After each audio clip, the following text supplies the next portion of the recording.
Selamat jumpa lagi di cerita Mbak Yujiem. Hanya karena aku belum hamil dan suamiku hanya karyawan biasa, ibu mertua tega mengusirku seperti sampah demi memberikan rumah ini pada kakak ipar. Beliau berteriak dengan angkuh, menyuruhku pergi dari rumah yang katanya milik mereka. Aku hanya tersenyum tenang dan menjawab, "Silakan ambil, Bu. Aku ikhlas." Mertuaku tertawa puas, mengira aku kalah. Mereka tidak tahu bahwa di balik statusku yang mereka remehkan, aku baru saja membangun istana mewah untuk suamiku. Dan yang lebih mengejutkan, rumah yang mereka banggakan itu sebenarnya berdiri di atas tumpukan hutang judi yang selama ini aku bayar diam-diam. Tepat 5 hari setelah pengusiran itu, pintu mereka didobrak paksa oleh pemilik asli rumah. Seketika, keangkuhan itu berubah menjadi sujud tangis di kakiku. Inilah kisah tentang kesabaran seorang menantu yang berbuah karma paling nyata. Simak kisah selengkapnya. Suara denting sendok yang beradu dengan piring porselen terdengar nyaring di ruang makan yang tegang itu. Ibu Lucy duduk di kepala meja, menatap Lisa dengan pandangan merendahkan seolah menantu perempuannya itu adalah kotoran yang menempel di sepatunya. Di hadapan mereka tersaji ayam goreng mentega dan udang asam manis yang menggugah selera. Namun Lisa tahu makanan itu bukan untuknya.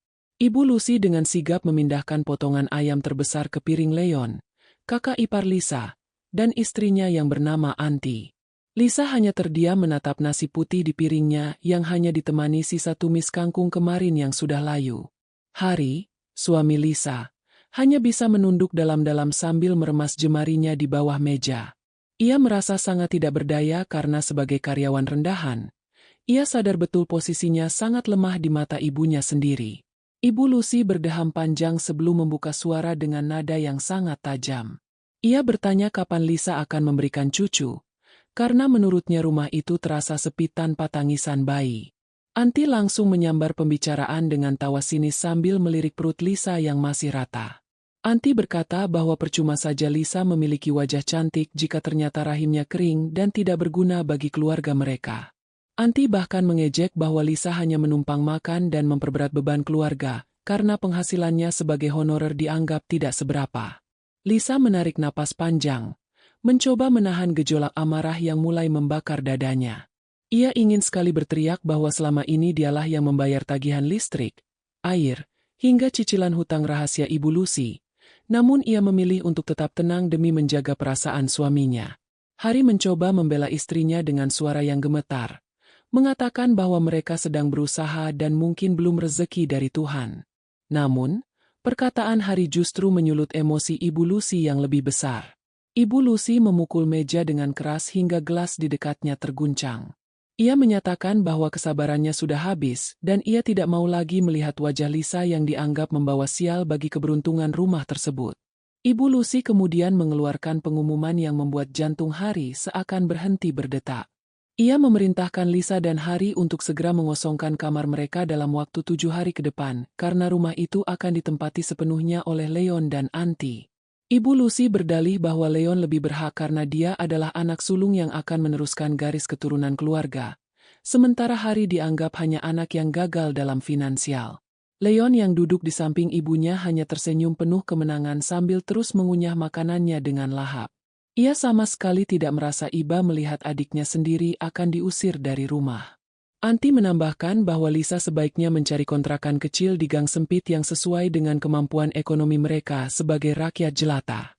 Kata-kata itu begitu menyakitkan, seolah-olah pengabdian Lisa selama 3 tahun tinggal di sana tidak ada harganya sama sekali. Lisa menatap Ibu Lucy dengan tatapan yang sulit diartikan.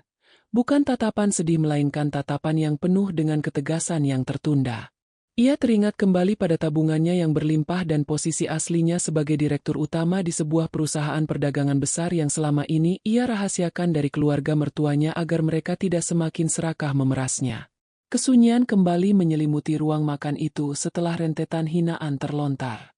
Lisa kemudian meletakkan sendoknya perlahan dan menatap Ibu Lucy dengan senyum yang sangat tipis, hampir tidak terlihat. Ia bertanya sekali lagi apakah keputusan Ibu Lucy sudah bulat untuk memberikannya pada Leon. Ibu Lucy menjawab dengan teriakan bahwa ia sangat menyesal telah menikahkan Hari dengan wanita miskin seperti Lisa dan memintanya pergi sejauh mungkin. Hari menatap Lisa dengan mata yang berkaca-kaca, Merasa dunianya runtuh karena ia tidak tahu harus membawa istrinya tinggal di mana dengan gaji yang sangat pas-pasan. Namun, Lisa justru menggenggam tangan Hari dengan sangat erat, memberikan kekuatan yang tidak pernah Hari rasakan sebelumnya. Lisa kemudian berdiri dari kursinya dan menatap satu persatu orang yang ada di meja makan tersebut dengan kepala tegak. Ia berkata dengan suara yang sangat tenang namun berwibawa, bahwa ia menerima keputusan tersebut dengan lapang dada. Lisa menyatakan bahwa jika memang itu keinginan Ibu Lucy, maka ia akan pergi tanpa membawa satupun barang yang pernah ia beli untuk rumah ini. Anti tertawa mengejek dan mengatakan bahwa barang-barang Lisa hanyalah barang murahan yang tidak level untuk tetap tinggal di rumah mereka yang megah. Lisa tidak membalas ejekan itu. Ia hanya menatap jam dinding yang terus berdetak seolah menghitung mundur kehancuran yang akan segera menimpa orang-orang sombong di hadapannya. Ibu Lucy bangkit dari duduknya dan menunjuk pintu keluar dengan kasar, memerintahkan Lisa untuk mulai berkemas malam ini juga agar tidak mengotori pemandangan matanya besok pagi. Ia mengancam jika dalam waktu yang ditentukan mereka belum angkat kaki, maka ia tidak akan segan-segan membuang semua barang milik mereka ke jalanan. Leon dan Anti ikut berdiri dan memberikan tatapan jijik seolah-olah Lisa dan Hari adalah parasit yang baru saja berhasil dibersihkan dari rumah mereka. Hari hanya bisa terisak pelan sambil memegang pundak istrinya. Merasa malu luar biasa karena tidak bisa memberikan perlindungan yang layak. Namun, Lisa justru membisikkan sesuatu di telinga Hari yang membuat pria itu sedikit tertegun di tengah kesedihannya yang mendalam. Malam itu, suasana di kamar Lisa dan Hari terasa sangat dingin meskipun udara di luar cukup hangat. Mereka mulai memasukkan pakaian-pakaian ke dalam koper besar dengan gerakan yang sunyi. Dari luar kamar, masih terdengar suara tawa keras Ibu Lucy, Leon, dan Anti yang sedang merencanakan renovasi kamar yang akan ditinggalkan Lisa. Mereka membicarakan tentang perabot baru dan gaya hidup mewah yang akan mereka jalani setelah Lisa pergi. Seolah-olah rumah itu benar-benar milik mereka sepenuhnya tanpa beban hutang sedikit pun. Lisa terus bekerja dengan tenang. Sesekali ia melihat layar ponselnya yang menunjukkan pesan masuk dari sekretaris pribadinya di kantor yang mengonfirmasi bahwa rumah barunya sudah siap 100%. Ibu Lucy tiba-tiba menggedor pintu kamar mereka dengan sangat kasar, berteriak dari luar agar mereka tidak mencoba mencuri apapun dari rumah itu saat pergi nanti. Ia bahkan menuduh Lisa mungkin saja menyembunyikan beberapa perhiasan atau uang milik keluarga sebelum pindah. Mendengar tuduhan itu, Hari ingin membuka pintu dan melawan, namun Lisa menahannya dengan sabar. Lisa meyakinkan Hari bahwa semua akan baik-baik saja dan ini adalah awal dari kehidupan mereka yang sesungguhnya. Jauh dari tekanan dan hinaan yang selama ini mereka telan bulat-bulat. Lisa menutup kopernya dengan bunyi klik yang tegas, menandakan berakhirnya masa pengabdiannya yang sia-sia di rumah yang penuh dengan kebencian tersebut. Keesokan paginya, matahari bersinar sangat terik saat Lisa dan Hari menyeret koper mereka menuju pintu depan. Ibu Lucy berdiri di ambang pintu dengan tangan bersedekap, menanti mereka pergi dengan wajah yang penuh dengan keangkuhan. Leon dan Anti berdiri di belakangnya, menonton pemandangan itu seolah-olah sedang menyaksikan pertunjukan komedi yang sangat menghibur. Tidak ada kata perpisahan yang manis, tidak ada pelukan, yang ada hanyalah tatapan penuh kebencian dari sang mertua.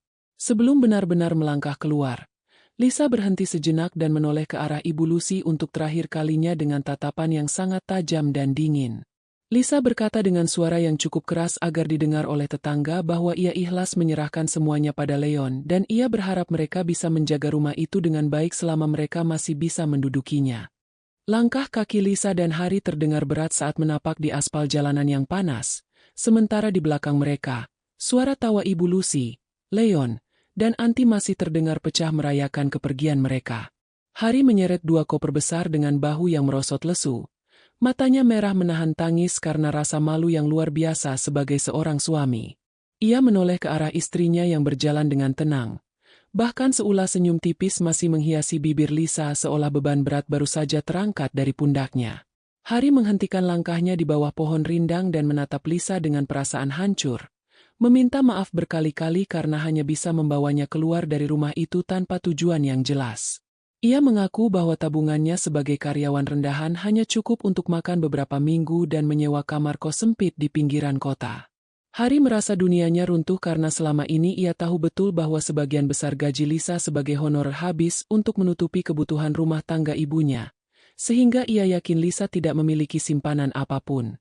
Ia bahkan merasa sangat bersalah karena membiarkan Lisa menunda kehamilan hanya agar mereka bisa membiayai gaya hidup mewah Leon dan Anti yang malas bekerja. Namun, Lisa justru melepaskan pegangan koper miliknya dan memegang kedua pipi Hari dengan lembut, menatap suaminya dengan tatapan yang sangat dalam dan penuh rahasia. Lisa berbisik bahwa selama ini ia tidak pernah jujur sepenuhnya mengenai pekerjaannya bukan karena tidak percaya, melainkan untuk melindungi Hari dari tekanan keluarganya yang sangat rakus akan harta. Lisa mengatakan bahwa pengabdiannya di rumah itu sudah cukup dan sekarang saatnya mereka menjalani hidup yang sesungguhnya sebagai sepasang suami istri yang bermartabat. Sebuah mobil sedan hitam mewah tiba-tiba berhenti tepat di depan mereka, membuat Hari terlonjak kaget dan refleks menarik Lisa ke belakang tubuhnya. Seorang pria berseragam rapi turun dari mobil tersebut dan langsung membungkuk hormat di depan Lisa dengan sangat sopan. Pria itu menyapa Lisa dengan sebutan direktur utama dan melaporkan bahwa semua persiapan kepindahan sudah selesai dilakukan oleh tim staf kantor. Hari berdiri mematung dengan mulut ternganga. Matanya tidak berkedip melihat pemandangan yang sangat tidak masuk akal baginya tersebut. Lisa hanya mengangguk pelan dan meminta pria itu memasukkan koper-koper mereka ke dalam bagasi mobil yang sangat luas dan wangi tersebut. Lisa mengajak Hari masuk ke dalam mobil. Namun Hari masih terpaku seolah kakinya tertanam di aspal jalanan yang mulai mendingin karena mendung. Di dalam mobil yang melaju tenang, Lisa akhirnya membuka rahasia besar yang selama ini ia simpan rapat-rapat di balik penampilannya yang sederhana sebagai pegawai honorer. Ia menjelaskan bahwa ia adalah pendiri sekaligus direktur utama dari sebuah perusahaan ekspor komoditas yang cabangnya sudah tersebar di beberapa kota besar. Lisa sengaja menyembunyikan statusnya karena ia ingin melihat ketulusan keluarga Hari. Namun sayangnya yang ia temukan hanyalah duri dalam daging yang terus menyakitinya. Hari mendengarkan penjelasan itu dengan perasaan campur aduk antara bangga, terkejut, dan sedih karena merasa dirinya sangat kecil di hadapan istrinya yang sehebat itu. Lisa meyakinkan Hari bahwa status manajer yang akan segera ia berikan pada Hari di salah satu anak perusahaannya adalah bentuk kepercayaan, bukan sekadar belas kasihan, karena Lisa tahu Hari adalah pria yang jujur dan pekerja keras. Mobil kemudian memasuki sebuah kawasan perumahan elit yang sangat eksklusif dengan penjagaan keamanan yang sangat ketat di setiap sudutnya. Mereka berhenti di depan sebuah gerbang besi hitam yang menjulang tinggi, yang terbuka otomatis menyambut kedatangan sang pemilik asli. Di balik gerbang itu berdiri sebuah rumah mewah bergaya modern klasik yang sangat megah dengan pilar-pilar putih besar dan taman bunga yang tertata sangat rapi. Hari turun dari mobil dengan kaki yang gemetar, menatap bangunan yang lebih mirip istana daripada sebuah rumah tinggal biasa. Ia tidak percaya bahwa rumah yang selama ini ia impikan hanya dalam hayalan, kini berdiri nyata di depannya dan merupakan milik istrinya sendiri tanpa ada sangkut paut dengan pinjaman bank atau hutang lainnya. Lisa menuntun Hari masuk ke dalam rumah yang interiornya sangat mewah dengan lampu kristal yang menggantung indah di langit-langit ruang tamu yang luas. Para pelayan rumah tangga menyambut mereka dengan ramah, membuat Hari merasa seperti sedang berada di dalam sebuah mimpi yang sangat indah. Lisa menunjukkan kamar utama mereka yang luasnya hampir sama dengan seluruh bagian bawah rumah Ibu Lucy, lengkap dengan balkon yang menghadap langsung ke arah kolam renang pribadi.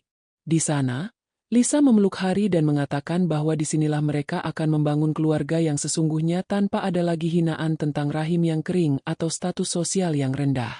Hari menangis sejadi-jadinya di pundak Lisa, melepaskan semua beban mental yang selama ini menghimpit dadanya selama tinggal bersama Ibu Lucy dan saudara-saudaranya yang jahat. Sambil menikmati teh hangat di balkon, Lisa memberitahu Hari bahwa kepindahannya bukan hanya sekadar untuk pamer kekayaan, melainkan sebuah strategi besar. Ia mengungkapkan bahwa selama ini rumah yang ditempati Ibu Lucy sebenarnya sudah lama digadaikan oleh Leon untuk menutupi hutang judinya yang mencapai angka miliaran rupiah. Lisa selama ini membayar bunga hutang tersebut secara diam-diam melalui pihak ketiga agar Ibu Lucy tidak kehilangan tempat tinggalnya. Namun, tepat di hari mereka diusir, Lisa memerintahkan pengacaranya untuk berhenti membayar bunga tersebut dan membiarkan pemilik asli hutang itu melakukan eksekusi penyitaan. Lisa ingin memberikan pelajaran hidup yang tidak akan pernah dilupakan oleh mertua dan iparnya yang selama ini merasa paling berkuasa atas segalanya. Hari sempat merasa ragu dan bertanya apakah ini tidak terlalu kejam bagi ibunya. Namun Lisa mengingatkannya kembali pada perlakuan Ibu Lucy yang bahkan tidak memberinya makan dengan layak. Lisa menjelaskan bahwa orang-orang seperti Leon dan Anti tidak akan pernah berubah jika terus-menerus disuapi dengan kemudahan yang berasal dari penderitaan orang lain. Ia ingin mereka merasakan bagaimana rasanya berada di posisi paling bawah, diusir tanpa membawa apapun, persis seperti yang mereka lakukan pada Lisa. Hari akhirnya menyadari bahwa kebaikan yang terlalu berlebihan justru akan merusak karakter seseorang, dan ia setuju untuk mengikuti rencana Lisa sepenuhnya. Mereka berdua kemudian duduk berdampingan, menatap langit senja yang mulai menggelap, menyadari bahwa badai besar akan segera menghantam rumah lama mereka dalam hitungan hari. Di rumah lama, Ibu Lucy dan Anti sedang sibuk membuang barang-barang lama Lisa ke tempat sampah dengan perasaan puas yang meluap-luap. Mereka tertawa membayangkan bagaimana susahnya Lisa dan Hari mencari tempat berteduh di malam yang mulai turun hujan ini. Leon bahkan sudah mulai menghubungi tukang bangunan untuk menjebol dinding kamar Lisa, agar bisa diperluas menjadi ruang hiburan pribadinya yang mewah. Mereka sama sekali tidak menyadari bahwa di balik kebahagiaan semu itu, sebuah surat penyitaan resmi sedang dalam perjalanan menuju alamat rumah mereka. Kebohongan yang selama ini ditutupi oleh Leon tentang hutang-hutangnya akan segera meledak dan menghancurkan segala keangkuhan yang selama ini mereka bangga-banggakan di depan para tetangga. Malam semakin larut, namun kegembiraan di rumah Ibu Lucy masih terus berlanjut dengan pesta makan malam yang meriah bersama teman-teman sosialitanya. Ibu Lucy dengan sombong bercerita bahwa ia baru saja menyingkirkan menantu yang tidak berguna dan akan segera merenovasi rumahnya menjadi lebih megah lagi.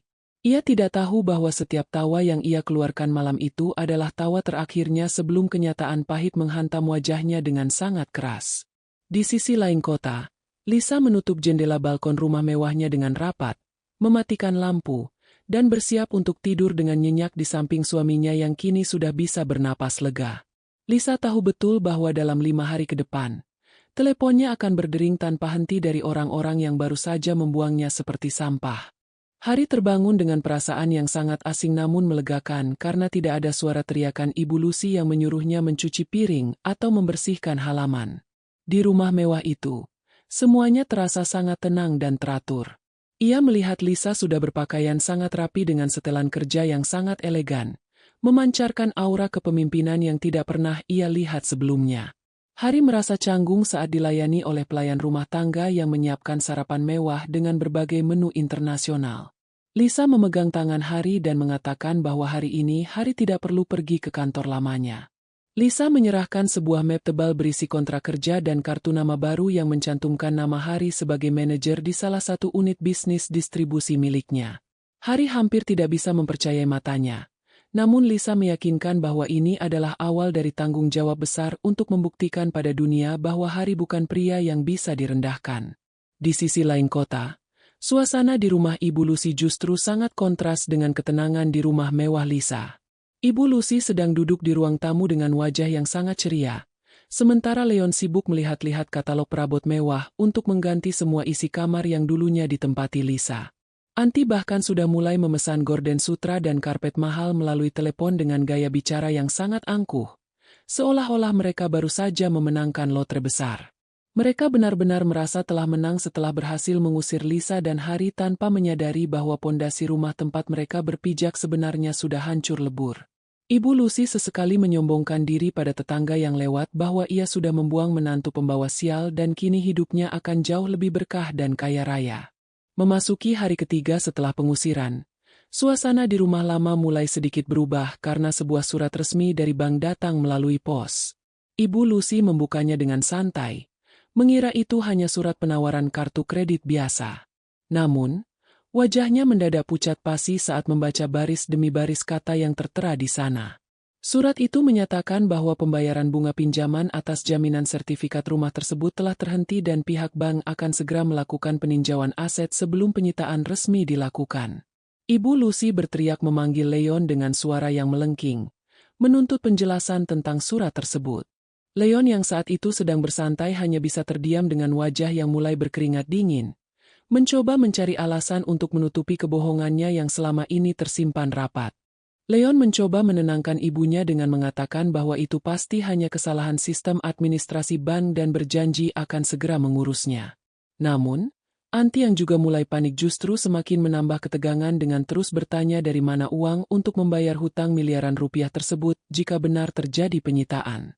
Mereka tidak pernah tahu bahwa selama ini Lisalah yang menggunakan perusahaan cangkang untuk membayar cicilan hutang Leon agar Ibu Lucy tidak stres dan jatuh sakit. Penghentian pembayaran yang dilakukan Lisa adalah langkah skakmat yang membuat seluruh kebohongan Leon terbongkar dalam sekejap.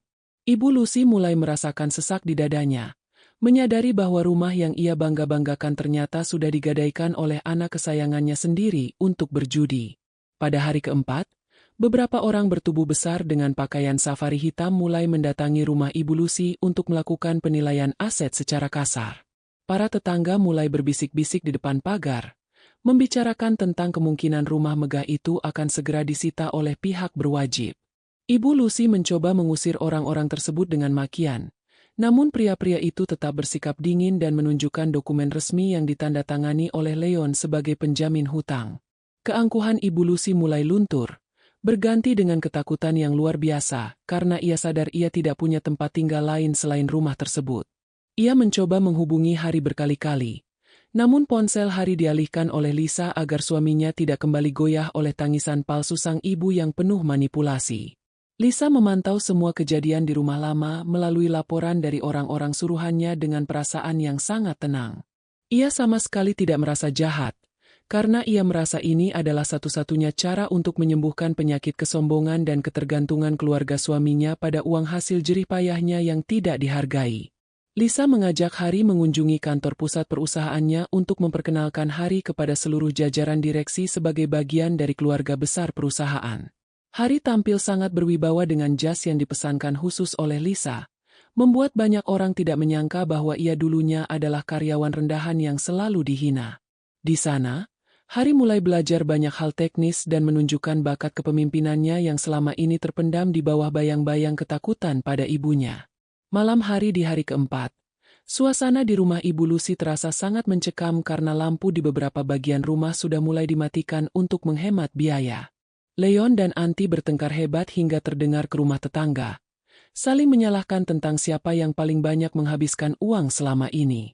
Ibu Lucy hanya bisa menangis di pojok ruang tamu yang kini terasa sangat luas dan dingin, meratapi nasibnya yang sebentar lagi akan menjadi gelandangan.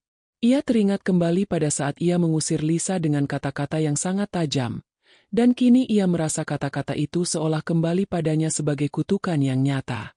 Ia merasa sangat bodoh telah membuang menantu yang selama ini diam-diam menjadi pelindung finansial keluarga tanpa pernah meminta pujian atau pengakuan sedikit pun. Pagi harinya, tepat di hari kelima yang menjadi batas waktu terakhir, sebuah mobil mewah berwarna perak berhenti di depan rumah Ibu Lucy. Turunlah seorang pria yang dikenal sebagai salah satu pemilik modal besar di kota itu, ditemani oleh pengacaranya yang membawa dokumen penyitaan final. Mereka memberikan waktu hanya 3 jam bagi Ibu Lucy, Leon, dan Anti untuk mengosongkan rumah tersebut sepenuhnya sebelum gerbang dikunci dan dipasangi garis pembatas. Ibu Lucy bersujud di kaki pria tersebut, memohon belas kasihan dan meminta waktu tambahan, namun pria itu hanya menjawab bahwa ia hanya menjalankan prosedur hukum karena bunga hutang tidak lagi dibayar oleh penyokong rahasia mereka. Ibu Lucy tersentak mendengar kata penyokong rahasia. Dan di saat itulah ia mulai menyadari siapa sebenarnya orang yang selama ini menyelamatkan nyawanya dari kehancuran. Dengan tangan gemetar, Ibu Lucy mencoba mencari nomor telepon Lisa di buku telepon lamanya, karena ia baru teringat ia telah menghapus nomor Lisa setelah pengusiran waktu itu. Ia merasa sangat malu, namun rasa takut akan kehilangan tempat berteduh jauh lebih besar daripada rasa malunya. Sementara itu, Leon dan Anti mulai memasukkan barang-barang mereka ke dalam kardus dengan asal-asalan. Wajah mereka terlihat sangat kusam dan tidak lagi memiliki aura keangkuhan seperti beberapa hari yang lalu. Mereka benar-benar jatuh ke titik terendah dalam hidup mereka, menyadari bahwa tanpa Lisa, mereka hanyalah sekumpulan orang yang tidak berguna dan tidak memiliki daya apapun. Di kejauhan, Lisa dan Hari sedang berada di dalam mobil, bersiap untuk menyaksikan puncak dari drama yang telah mereka susun dengan sangat rapi dan penuh perhitungan. Mobil Lisa perlahan melintasi jalanan depan rumah lama, namun ia tidak berhenti melainkan hanya melambat untuk melihat pemandangan barang-barang mertuanya yang mulai dikeluarkan ke pinggir jalan. Dari balik kaca mobil yang gelap, Lisa melihat Ibu Lucy yang duduk lemas di atas tumpukan kardus sambil memegangi kepalanya yang pusing. Hari melihat ibunya dengan perasaan yang sangat perih. Namun ia menahan diri untuk tidak turun karena ia tahu pelajaran ini harus tuntas hingga ke akarnya. Lisa menggenggam tangan Hari dengan sangat erat seolah memberikan isyarat bahwa semuanya harus dijalani sesuai rencana agar mereka benar-benar bisa memulai lembaran baru yang sehat. Ibu Lucy tiba-tiba menoleh ke arah mobil mewah yang lewat tersebut, seolah merasakan kehadiran anak dan menantunya. Namun mobil itu terus melaju meninggalkan debu yang berterbangan di hadapan wajahnya yang kini penuh dengan air mata penyesalan. Pemandangan di depan rumah lama kini berubah menjadi pasar tumpah yang memilukan sekaligus memalukan bagi keluarga Ibu Lucy. Barang-barang mewah yang dulu mereka banggakan seperti sofa kulit impor, televisi layar besar, hingga koleksi tas branded milik antik kini tergeletak begitu saja di atas trotoar, bercampur dengan debu jalanan dan sorot mata sinis para tetangga. Ibu Lucy duduk bersimpuh di samping meja makan kayu yang dulu menjadi saksi bisu keangkuhannya saat menghina Lisa. Ia tidak lagi peduli dengan harga dirinya yang hancur. Ia hanya bisa meratap saat melihat rantai besar mulai melilit pagar rumah yang selama ini ia anggap sebagai benteng kekuasaan. Leon dan Anti hanya bisa berdiri mematung di samping tumpukan kardus.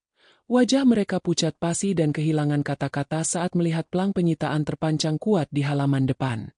Ibu Lucy terus mencoba menghubungi ponsel Lisa dan Hari dengan jemari yang gemetar hebat. Namun yang ia dapatkan hanyalah suara mesin operator yang menyatakan nomor tersebut sedang tidak dapat dihubungi. Ia mulai berteriak histeris, menyalahkan Leon karena telah menggadaikan rumah warisan suaminya hanya untuk kenikmatan sesaat di meja judi. Leon yang tidak terima disalahkan mulai membalas dengan teriakan yang tidak kalah kencang, mengatakan bahwa Ibu Lucy juga ikut menikmati uang hasil hutang tersebut untuk membiayai arisan sosialita dan gaya hidup mewahnya. Pertengkaran hebat terjadi di pinggir jalan, menjadi tontonan gratis bagi orang-orang yang lewat, hingga akhirnya mereka terdiam saat sebuah mobil sedan mewah yang mereka kenali sebagai milik pemilik asli piutang tersebut datang untuk memastikan pengosongan rumah benar-benar selesai. Pemilik asli rumah itu turun dan memberikan selembar kertas terakhir yang menyatakan bahwa seluruh aset di dalam rumah tersebut kini telah beralih ke pemilikan untuk menutup sebagian kecil dari total hutang Leon yang masih menumpuk. Ibu Lucy memohon dengan suara parau agar setidaknya ia diberikan tempat untuk menginap 1 malam saja. Namun pria itu menggeleng tegas dan mengatakan bahwa bisnis tidak mengenal belas kasihan, terutama setelah bertahun-tahun mereka diberi kelonggaran oleh pihak ketiga yang misterius. Saat itulah, pria tersebut menyebutkan sebuah nama perusahaan yang sangat tidak asing di telinga Ibu Lucy, yaitu perusahaan ekspor milik Lisa. Ibu Lucy tersentak hebat. Jantungnya seolah berhenti berdetak saat menyadari bahwa selama ini menantu yang ia maki sebagai parasit adalah dewa penyelamat yang menopang seluruh hidupnya. Kesadaran itu menghantam Ibu Lucy seperti gada besi yang sangat berat, membuatnya jatuh pingsan di tengah tumpukan barang-barangnya sendiri. Leon dan Anti yang panik mencoba membangunkan Ibu Lucy, sementara para tetangga hanya menonton tanpa ada niat untuk membantu karena mereka sudah muak dengan kesombongan keluarga itu selama ini. Setelah beberapa saat, Ibu Lucy siuman dengan tatapan mata yang kosong. Ia mulai meracau menyebut nama Lisa dan Hari berulang kali. Ia baru menyadari betapa jahatnya ia telah mengusir satu-satunya orang yang tulus mencintainya dan suaminya hanya demi anak sulungnya yang ternyata justru menjadi penghancur keluarga. Mereka kini benar-benar tidak punya tujuan, tidak punya uang sepeser pun karena tabungan mereka sudah habis untuk membayar gaya hidup yang melampaui kemampuan. Malam mulai turun dengan rintik hujan yang dingin, menambah penderitaan mereka yang kini terpaksa berteduh di bawah terpal plastik bekas di pinggir jalan. Anti menangis sesenggukan karena kedinginan dan kelaparan, sementara Leon hanya bisa merokok dengan tatapan nanar menatap rumah yang kini sudah terkunci rapat. Tidak ada satupun teman sosialita Ibu Lucy atau teman-teman mewah Leon yang datang menolong. Semua mendadak hilang ditelan bumi saat mengetahui keluarga itu jatuh miskin. Di tengah keputusasaan itu, Ibu Lucy teringat bahwa ia pernah mendengar kabar dari seorang kenalannya tentang sebuah rumah mewah baru di kawasan elit yang baru saja dibeli oleh seorang pengusaha muda sukses. Ia memiliki firasat kuat bahwa itu adalah Lisa, dan ia memutuskan bahwa besok pagi mereka harus mencari rumah itu untuk memohon ampun. Keesokan paginya, dengan baju yang kusut dan wajah yang kusam karena tidak mandi, mereka bertiga menumpang angkutan umum menuju kawasan elit yang dimaksud. Mereka sempat dihentikan oleh petugas keamanan di gerbang utama, karena penampilan mereka yang lebih mirip pengemis daripada tamu. Namun, setelah Ibu Lucy menangis histeris dan menyebutkan nama Lisa dengan detail, petugas tersebut akhirnya menghubungi kediaman Lisa melalui intercom.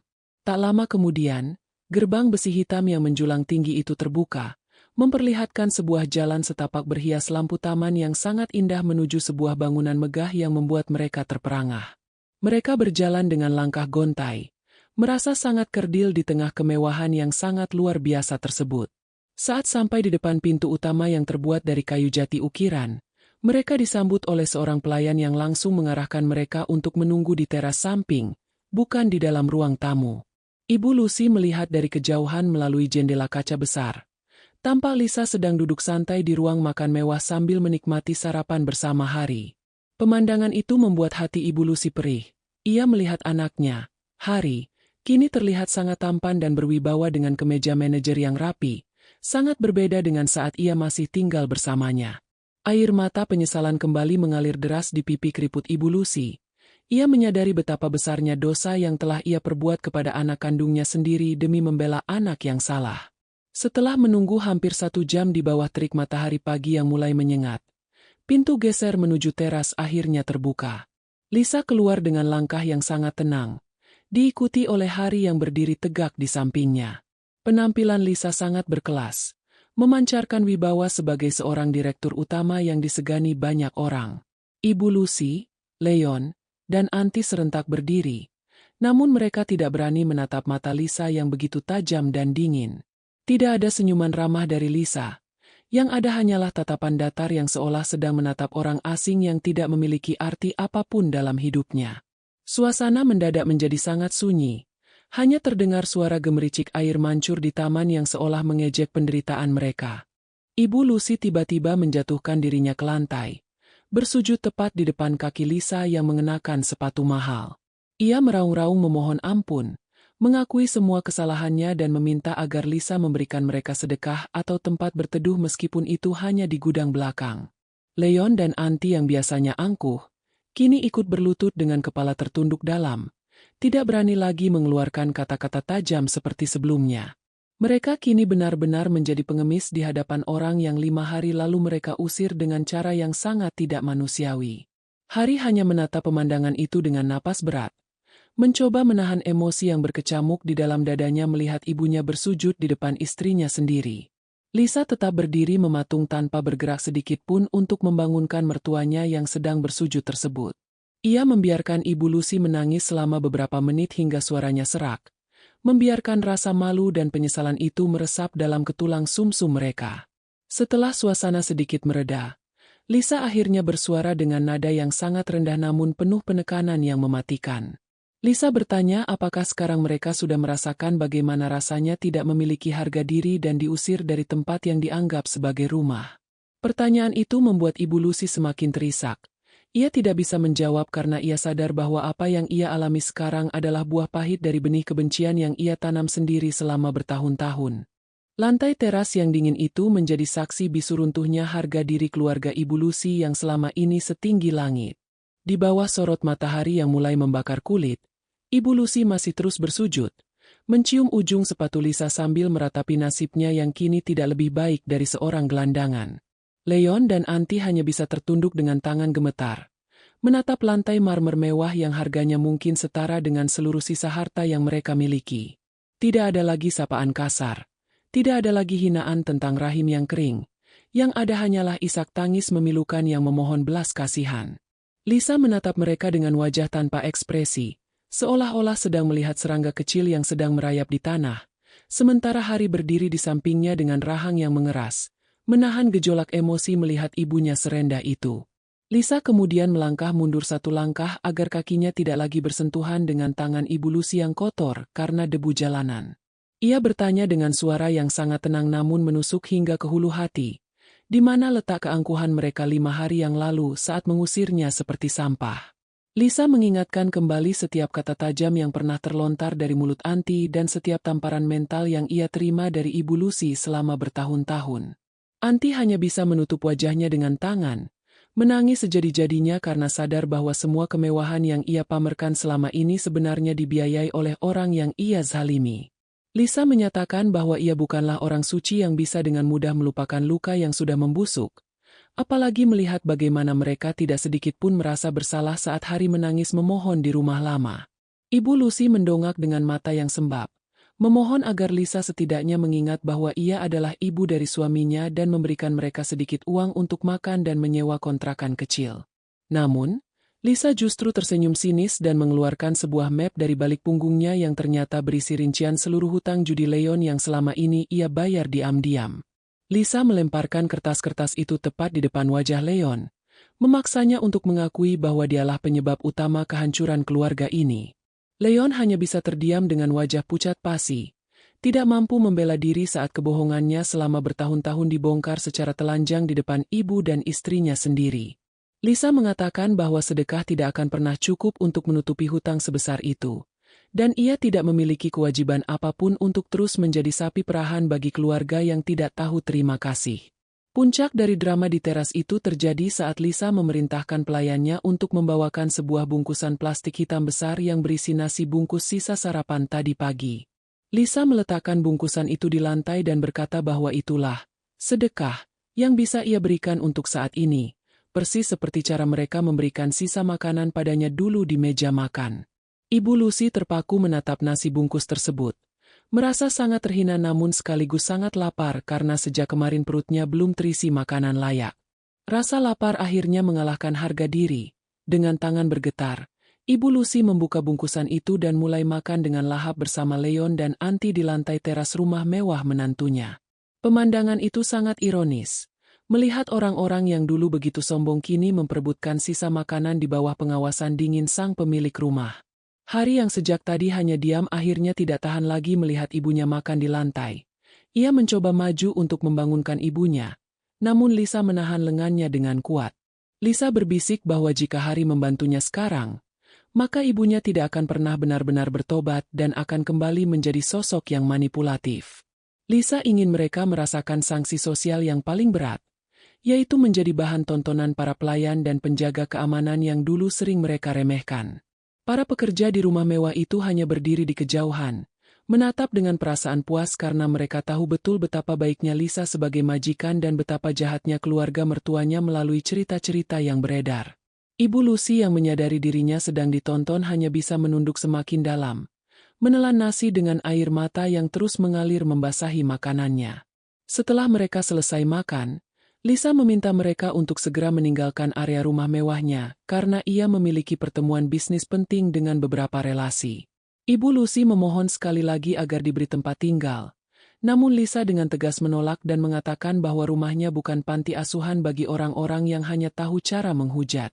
Lisa memberikan alamat sebuah penginapan murah di pinggiran kota dan mengatakan bahwa ia sudah membayar untuk 3 hari ke depan. Namun setelah itu mereka harus mencari jalan hidup masing-masing. Ia menantang Leon dan Auntie untuk bekerja kasar jika benar-benar ingin bertahan hidup, bukan hanya mengandalkan belas kasihan orang lain. Leon yang biasanya malas kini hanya bisa mengangguk pasrah, menyadari bahwa kekuasaannya sebagai anak sulung kesayangan sudah berakhir sepenuhnya. Ibu Lucy bangkit dengan susah payah. Kakinya terasa lemas dan dunianya seolah berputar saat ia melangkah keluar dari gerbang rumah mewah tersebut. Ia melihat Lisa dan Hari masuk kembali ke dalam rumah yang sejuk dan nyaman, sementara ia harus kembali menghadapi kenyataan pahit di jalanan yang panas. Sepanjang jalan menuju penginapan murah tersebut, para tetangga di kawasan elit itu menatap mereka dengan pandangan curiga, mengira mereka adalah komplotan penipu karena penampilan mereka yang sangat kumuh. Rasa malu yang luar biasa ini jauh lebih menyakitkan daripada kehilangan rumah.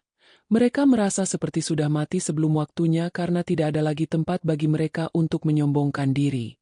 Mereka kini benar-benar harus memulai hidup dari nol dengan beban dosa yang sangat berat di pundak masing-masing.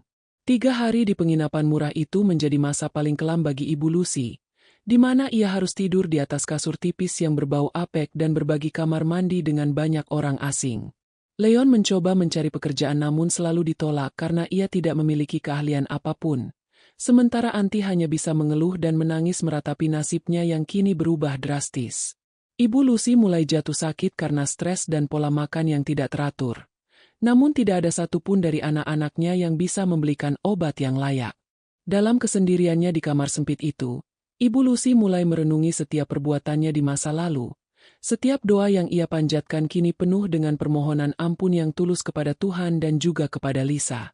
Ia sadar bahwa kesombongan hanya membawanya pada jurang kehancuran yang tidak bertepi. Lisa memantau kondisi mereka dari kejauhan melalui laporan intelijen perusahaannya. Ia tahu bahwa Ibu Lucy mulai jatuh sakit dan Leon mulai frustrasi. Meskipun hatinya masih keras, Lisa mulai melihat adanya tanda-tanda pertobatan yang tulus pada mertuanya. Namun ia masih ingin menguji seberapa kuat komitmen mereka untuk berubah. Ia berdiskusi dengan Hari tentang langkah selanjutnya, di mana Hari menyarankan agar mereka diberikan kesempatan terakhir namun dengan syarat yang sangat ketat agar mereka tidak kembali ke sifat lamanya. Lisa setuju untuk memberikan bantuan terakhir. Namun bantuan itu tidak akan datang dengan mudah melainkan melalui sebuah proses yang akan menguji kejujuran dan ketangguhan mental mereka di depan publik. Malam terakhir di penginapan, Ibu Lucy menuliskan sebuah surat permintaan maaf yang panjang untuk Lisa dan Hari, yang ia titipkan pada penjaga penginapan dengan harapan bisa sampai ke tangan menantunya. Dalam surat itu, ia menyatakan bahwa ia tidak lagi mengharapkan harta atau tempat tinggal mewah. Ia hanya ingin diampuni sebelum ajalnya tiba. Ia bahkan merelakan jika Lisa tidak mau bertemu dengannya lagi, asalkan ia tahu bahwa Lisa sudah memaafkan segala kehilafannya yang sangat besar itu. Surat itu menjadi bukti fisik pertama bahwa ego Ibu Lucy benar-benar sudah hancur lebur, menyisakan seorang wanita tua yang rapuh dan penuh penyesalan. Di rumah mewahnya, Lisa membaca surat itu dengan napas yang tertahan, menyadari bahwa saatnya untuk memberikan penutupan pada drama panjang ini sudah hampir tiba. Pagi itu, udara di desa terpencil di pinggiran kota terasa sangat sejuk. Namun suasana di sebuah rumah kecil yang baru saja selesai dibangun itu terasa sangat emosional. Lisa berdiri di depan gerbang kayu sederhana bersama Hari yang kini telah sepenuhnya menjalankan perannya sebagai manajer di perusahaan distribusi. Di hadapan mereka, Leon dan Anti berdiri dengan pakaian yang sangat sederhana, jauh dari kesan glamor yang dulu selalu mereka pamerkan. Lisa akhirnya memutuskan untuk membelikan sebuah rumah melalui skema KPR-BTN atas nama Leon, namun dengan pengawasan ketat dari tim legal perusahaannya. Tidak hanya itu, Lisa juga memberikan modal usaha kecil berupa toko kelontong di depan rumah tersebut agar Leon dan Anti memiliki penghasilan tetap dari hasil keringat mereka sendiri, bukan lagi dari hasil memeras orang lain. Leon dan Anti menerima kunci rumah itu dengan air mata yang mengalir deras. Mereka tidak menyangka bahwa setelah semua kejahatan yang mereka lakukan, Lisa masih mau memberikan tempat tinggal dan sumber penghidupan. Sanksi sosial yang mereka terima selama menjadi gelandangan sementara telah mengubah cara pandang mereka terhadap hidup. Mereka yang dulu malas, kini harus bangun sebelum subuh untuk menata barang dagangan di toko kelontong tersebut. Lisa dengan tegas menyatakan bahwa rumah itu bisa disita kembali jika Leon kembali menyentuh meja judi atau jika mereka kembali berperilaku angkuh kepada orang lain. Ini adalah bentuk pengampunan yang mendidik, di mana mereka tetap harus memikul tanggung jawab ekonomi secara mandiri namun tetap diberi jaring pengaman agar tidak jatuh ke jalanan lagi. Momen yang paling mengharukan terjadi saat Lisa menoleh ke arah Ibu Lucy yang duduk di kursi teras rumah baru itu dengan wajah yang tampak jauh lebih tenang. Lisa melangkah mendekat, lalu berlutut di hadapan mertuanya tersebut. Dengan nada suara yang kini telah melembut, Lisa mengatakan bahwa ia melihat pertobatan yang tulus di mata Ibu Lucy selama beberapa minggu terakhir. Lisa kemudian menyampaikan keputusan besarnya bahwa ia akan menarik Ibu Lucy untuk tinggal bersamanya di rumah mewah tersebut. Lisa menyadari bahwa sebagai orang tua, Ibu Lucy membutuhkan perawatan yang layak di masa tuanya. Dan Lisa ingin membuktikan bahwa kasih sayang menantu yang dulu dihina adalah kasih sayang yang paling tulus yang akan menemaninya hingga akhir hayat. Ibu Lucy menangis histeris sambil memeluk Lisa dengan sangat erat. Berkali-kali ia mengucapkan kata maaf yang keluar dari lubuk hatinya yang terdalam. Ia merasa sangat malu karena telah merendahkan rahim Lisa. Padahal di saat itulah Lisa memberikan kabar bahwa dirinya telah dinyatakan positif hamil setelah sekian lama menunda karena tekanan mental. Kabar kehamilan ini menjadi pelengkap kebahagiaan yang sempurna, seolah Tuhan memberikan berkah setelah badai besar dalam keluarga mereka mereda. Hari memeluk ibu dan istrinya secara bersamaan, merasa sangat bersyukur karena keputusannya untuk tetap setia di samping Lisa telah berbuah manis bagi keutuhan keluarganya yang sempat hancur berkeping-keping. Ibu Lucy kini menjadi sosok nenek yang lembut, Ia sibuk merajut baju bayi untuk calon cucunya sambil sesekali memantau perkembangan toko Leon melalui sambungan telepon. Leon dan Anti kini dikenal sebagai warga desa yang rajin dan rendah hati. Mereka telah melunasi cicilan pertama KPR mereka dengan bangga dari hasil keuntungan toko. Tidak ada lagi kesombongan. Tidak ada lagi kasta dalam keluarga. Yang ada hanyalah saling menghargai. Lisa tetap menjadi direktur utama yang tegas. Namun di rumah ia adalah seorang ibu dan istri yang penuh kasih. Membuktikan bahwa kekuatan terbesar seorang wanita bukan pada amarahnya, melainkan pada kemampuannya untuk tetap berkelas saat diuji dan tetap bijaksana saat berada di puncak kejayaan. Cerita ini mengajarkan kita bahwa roda kehidupan selalu berputar dan kesombongan adalah awal dari kehancuran yang paling nyata. Menghargai orang lain, terutama menantu atau saudara yang terlihat kurang secara finansial, adalah kewajiban karena kita tidak pernah tahu siapa yang akan menjadi penolong kita di masa sulit. Kesabaran dan strategi yang tenang jauh lebih mematikan daripada kemarahan yang meledak-ledak. Bagaimana menurut Bapak dan Ibu? Apakah keputusan Lisa sudah tepat dengan membawa kembali Ibu Lucy ke rumah mewahnya padahal sudah sangat disakiti? Ataukah seharusnya Ibu Lucy tetap tinggal di desa bersama Leon agar jera sepenuhnya? Tulis pendapat jujur Anda di kolom komentar. Mari kita berdiskusi dengan bijak.